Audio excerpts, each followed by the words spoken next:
Hi guys! Welcome to my channel again and welcome to Pearl TV. And in this video, ang topic natin ay kung lugi nga ba si Bustoyo sa kanyang pagbili ng memorabilia of Francis M. kay Abigail Wright. Okay? So ang sagot ay tantararan! Hindi po siya lugi. Pandong palo. Kitang-kita si Bustoyo. You know why?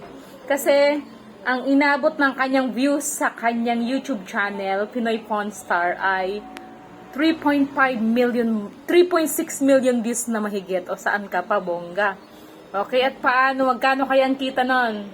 3.6 million views. Pag mga ganon, malaki na din yung guys. Okay? Kasi mahaba yun eh, di ba? 30, let's say 30 minutes video. 30 minutes lang video, mahaba yun. Maraming ads na nakaano dun. Yun ang maganda sa YouTube kumpara sa Facebook. Di ba? Pagdating naman sa Facebook, ilang milyon na, naka 26 million views na yata. O, diba? Congratulations, Boss Toyo. Grabe, no? At magkano ang kitain mo sa YouTube, ay sa Facebook? Yung kaibigan ko nagkaroon ng 500 million views sa YouTube, ay sa Facebook. Sa Facebook yung kaibigan ko nagkaroon ng 500 million views. Pero funny video yun at 1 minute lang. So, eto kay na Boss Toyo, 25 million views, pero napakahaba nun na episode nila ng pagbenta ni Miss Abigail Wright. Okay? So, hindi siya lugi. Palong-palo. Kitang-kita siya. At, increasing pa yun. Okay? At marami sa mga lahat ng mga Francis M. video, marami yung mga kumikita ngayon dahil sa topic. Kaya, yung mga masyadong affected sa issue, wag na kayong masyadong affected. You know why?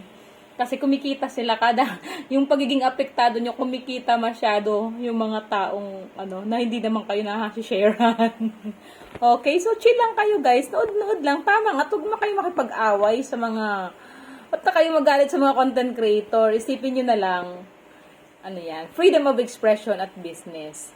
Kumikita sila. Kami, kahit ako, barya-barya kumikita. Ito sa upload ko, may barya akong kitain ito pag pinanood nyo to at tinapos nyo hanggang dulo at pinanood nyo yung ads, okay? So, yun eh. Ganun yun eh. So, kitang-kita si Boss Toyo, okay? At, ibig sabihin, magandang investment din yung pag-upload mo ng video sa YouTube kasi habang tumatagal, habang may kumiklik ng video mo, kumikita ka. Ganun po yun sa mga hindi nakakaalam.